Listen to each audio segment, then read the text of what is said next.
extra special guest surprise. Tennis shoes. So there's some things that you really have to consider when you're shooting like this. And you want me to blow your minds even further? Hey, welcome back to another episode of VFX Artist Reacts. Today, we are going to watch some really cool clips and we got an extra special guest surprise. Don't click that X button.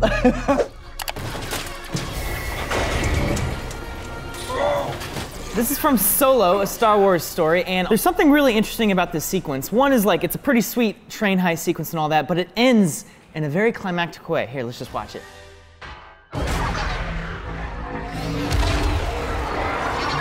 Oh, that's pretty cool. Whoa. Oh, that's neat. What's actually cool about this shot is that everything is fake except for the explosion. Wait, this is real? It was actually inspired by our good friend Gavin from the Slow-Mo guys. So what they did was they actually took a phantom camera, they 3D printed the mountain and put it in a giant fish tank, and they shot it something like 45 different times and from different angles. So what you're seeing are real air bubbles within water wrapping around the edges of the mountain. So it's like a perfect simulation of a shot, because it is flawless simulation, it's reality. I love that they used real elements. That is salty waterfall level cool.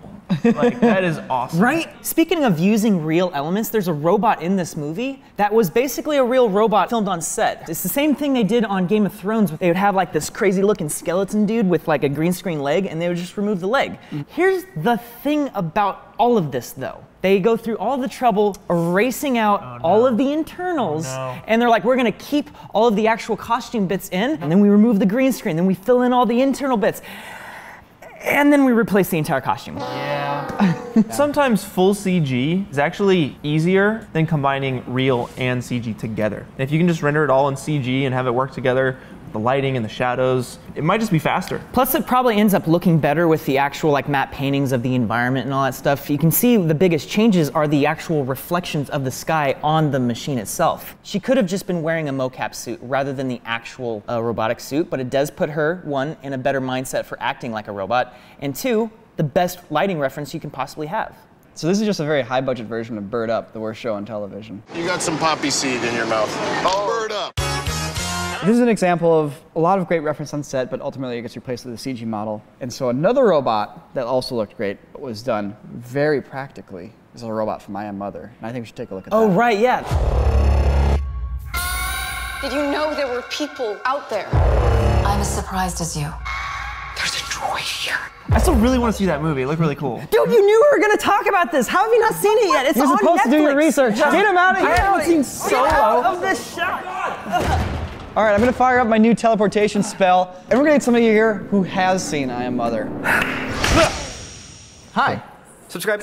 Whoa. Sorry to do this to you so abruptly. I recognize all of this. Am I in a VFX Artist React episode right now? You are, and for those of you who don't know, this is Grant Spatori, the director of I Am Mother. So just to be clear though, Clint hasn't seen it. So have you seen it though? Way too many times. Okay. Yeah, but I am very happy to comment on anything that you need me to talk about. So the robot in I Am Mother, you guys put together a suit that is by far one of the best practical robot suits I've ever seen. But you also have some CG robot shots. Yeah, it's almost the secret of the film because we really wanted to celebrate practical effects when we were making this. But when you're making a low budget film, there were a bunch of things that the script called for that we couldn't let the suit do. Wait, how many suits did you have? One. You only had one suit? One suit. Well, what happens if you broke the suit? End of movie. End of career.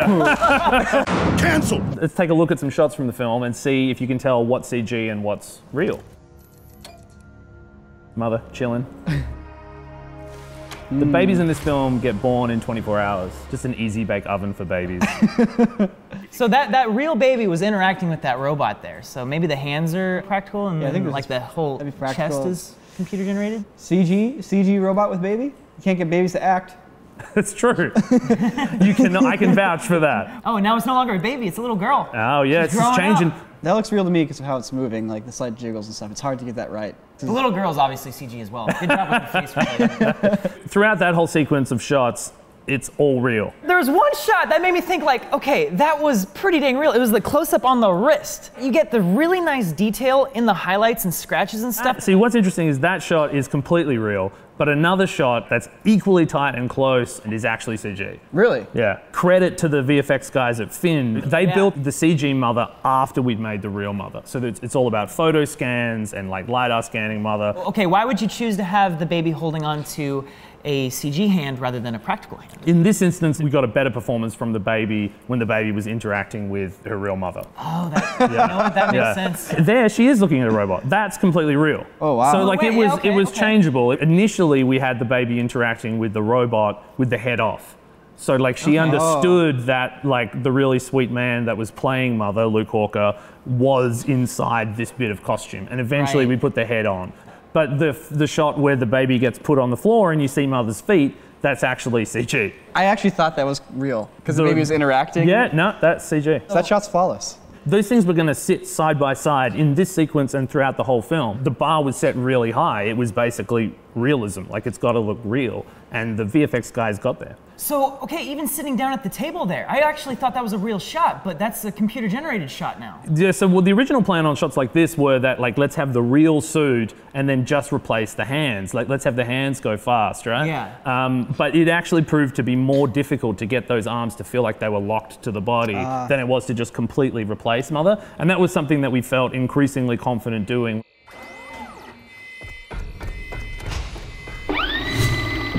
Tennis shoes. That's a story, that scene. Wait, why is he in his underwear? This was like the last day of second unit photography, and so there was nothing for Luke to wear. And so he was just going to do it in the clothes that he was wearing, but the VFX guys were like, it's all black. Like in a dark environment, we can't see you. And then Luke, being the exhibitionist that he is like, what about skin? Like, would you be able to track and follow the skin? It would also give great lighting reference as well. On any other visual effects Artists React episode, I would ask you, how did you make the CG suits look so real? But this time, I'm going to flip it. How did you make the real suit look so CG? It's ultimately about hiding the fact that there's a person in there, right? You want the audience to suspend disbelief. And there's a bunch of tricks that we're doing to be able to do that. Mother's head is actually sitting a couple of inches above Luke's head. And that allows you to create these sort of cavities like in around her neckline that make it look like there's nowhere to hide a person. That took like 6 months to get worked out like what exactly Mother looked like. I knew I always wanted her to look like a real robot. The robot kind of reminds me of like the eventual evolution of the Boston Dynamics Totally. robot. I want to see Clint in a mocap CG Mother suit fighting Mother. Like that'd be great. As a director on this project, how much of a difference do you think it would make having a practical versus a CG suit? What exactly are you seeing in the performance that changes? Part of it is like everybody actually being on the same page and sharing the same reality. And that's like within the confines of the scenes.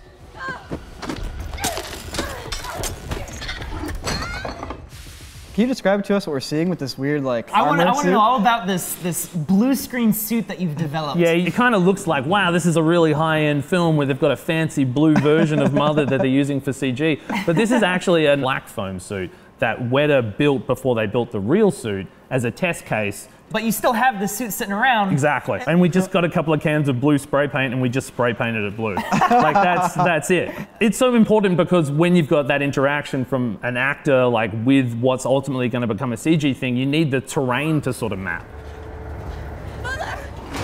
At one point, I know you guys were shooting at a beach, but it's all this like foggy tree sort of stuff. And I couldn't really see too much of the original beach in these shots. All of the outside world is filmed on the same beach. Like, so when Clara reaches the beach, that's the same place where the bunker door is, right? But we used CG to kind of create the variety in the landscapes to make it feel like you've covered a greater terrain. I think this movie is really showcasing a pretty big turning point in visual effects where you guys had a budget, but it's not a huge budget. Yeah, I know exactly what you mean. Like, you know, Netflix bought the film at Sundance. It was made completely independently. It was made in Australia, and we never had enough money. But we were working with VFX companies that were really skilled, really passionate, and really wanting to prove themselves. Well, Grant, it was amazing having you here. It was amazing being here.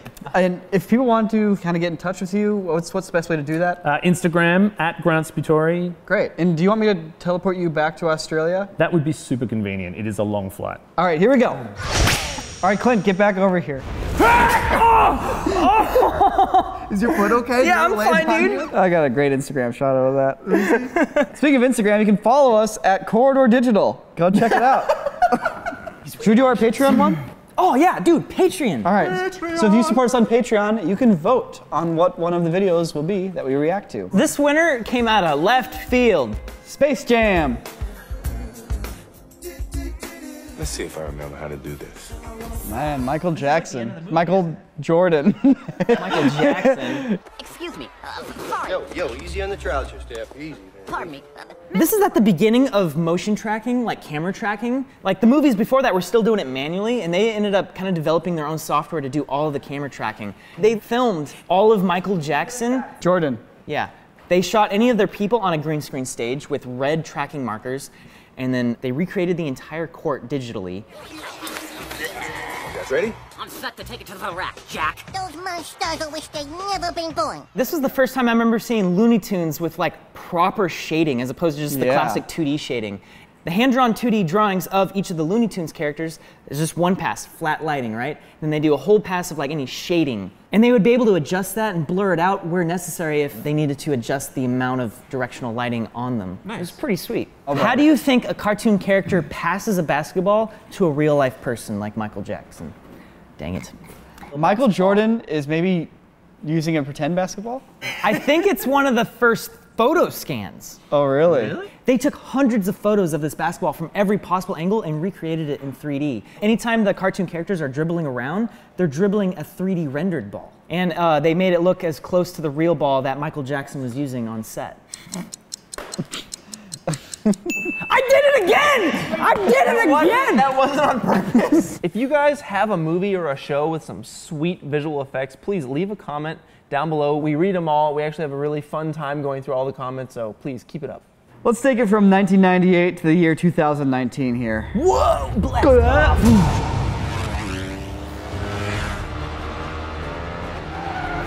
Oh, let's talk about Gemini Man. Gemini Man! Gemini Man. All right, so we just had a chance to see Gemini Man in theaters, all of us, in 3D at 120 frames per second. But let's just say that I actually really enjoyed the action in this movie. And watching The action the high is the frame best rate part. was pretty cool. That was what they were trying to do with The Hobbit back in the day. I wasn't the biggest fan of that kind of high frame rate on The Hobbit. So they need to go but even this was higher. different. So there's some things that you really have to consider when you're shooting like this. I think Ang Lee dug down into it. When you're watching something that's 4K at 120 frames per second in 3D, you can tell when the actors are wearing makeup. Did any of the actors wear makeup in this movie? I mean, there's subtle makeup here and there. Traditional makeup is not present in this movie. But here's the thing, so fight scenes, right? When you can see every little bit of motion, you can tell when a stuntman's gonna throw their face before the hand connects at 120 frames per second. Oh, right. You don't see that at 24. So these fight scenes, they need to actually go in and reanimate them so when somebody throws a punch, the face doesn't move until the hand is pushing the face. But you know what? We're digressing, because what the heck? Who's that? It's young Will Smith. Let's talk a little bit about some of the technology they had to do in Gemini Man to get him to look real. You know I like talking about how a pores got to stretch. Oh yeah. My pores stretch. My pores stretch. In Gemini Man, they didn't just take a texture with pores and like figure out how to stretch. They took the model and they had a procedural generation of pores on the face. If you look at the back of your hand, right, and you go like this, you'll see very fine wrinkles, and that's the platelets of your skin stacking up on top of each other. And so the procedural pores and the procedural platelets let them have the wrinkles follow the appropriate cracks and crevices to get exactly perfect micro wrinkles for the skin. Didn't Weta Digital do all the effects for this? What an effects company. Yeah, anyways, shush. So wrinkles is important to get right, but skin tone is important to get right too. So once again, in CG graphics, you might just throw a texture on there, right? Not in this movie. They had melanin simulation. If you go like this, the blood gets pushed out of the parts of your skin that get squished or pushed back into it. Stop that, please. This is the kind of stuff you have to think about when you do the human face. It is not easy. And you want me to blow your minds even further? The shots with Gemini Man. They were motion capturing his entire body, and they rendered the entire body as a digital replacement. The only problem I had with this movie was the motion of a lot of different things. Same, the dirt bike. If you were to pause on any of this, it looks flawless. But the motion is what doesn't work for me. Like that tail whip on the bike was like really quick. So when things break the rules of gravity, like in this case, the dirt bike, it's very subtle, but we can all tell that it doesn't feel right. It just goes to show that I think motion is pretty much the hardest thing to get right. He has to die. Ease your darkness. You had to walk through this on your own. Dear animators, stop moving the upper lip, please. Because there is no muscle going from your nose down to your lip to pull it straight up. That's Gary's mod. That's not reality. This one, his bottom lip is pushing his top lip up. It looks correct. That looks, yeah. There's another scene that he's just sitting there, he's listening, and he's emoting, and his upper lip just goes, and it like slides up and down as he's kind of like sneering. And it's kind of a byproduct of morph targets and motion tracking, but it's not just Gemini Man. Anytime there's a CG face, if it looks fake, take a look at the upper lip and watch it slide up on its own, because there's no muscle there, and subconsciously you know it, and anytime the CG face does it, you immediately can tell it's fake. Isn't that what we saw the deepfake do better with Princess Leia? It is what we saw the deepfake do better with Princess Leia. So couldn't you just do a deepfake on Will Smith and maybe fix the lip? You know, I'm glad you asked, Ren. We wanted to do a deepfake of Will Smith and see how it compares to Gemini Man. It took us a while, but we actually found a really, really, really good Will Smith impersonator. Super nice guy. Take a look at this. I think it's one of the best Will Smith deepfakes you've ever seen. You may have seen our Tom Cruise deepfakes, our Keanu Reeves deepfakes, and we have been perfecting the technology, and we think we have the perfect Will Smith. It took a lot of work, but we're finally here. Now, you have to make sure that the person underneath the deepfake has the same stature, the same mannerisms, right? It's all about the performance and the personality. So, Will, what's your favorite hot sauce? Red bird. So realistic, it's so convincing. It's all in the performance. Check out how high resolution it is, and look like the expressions are perfectly captured. Can you show us like a big expression, maybe? That's great. So I just want to point out the key to this technology is having the perfect person underneath to capture that performance. So I just want to say big thanks here to our Will Smith impersonator for helping us out with the perfect deepfake. It was great. That was good. I feel deep. I faked myself out, dude. I faked myself out that time. Gotcha. Thanks, Will Smith. Appreciate you being in our video. Super nice guy. Anyways. I didn't meet him. If you do like action and you want to see action in a way you haven't seen it before, try to catch the high frame rate screening of it. I do highly recommend it, absolutely. Yeah. As a movie, I have critiques, but as an experience, you gotta go see it. And you know, I would really, really, really like it if you were to subscribe, if you're not subscribed already. Yeah, what is this called? So this is called a hand pan. It's basically a distant relative of a steel drum.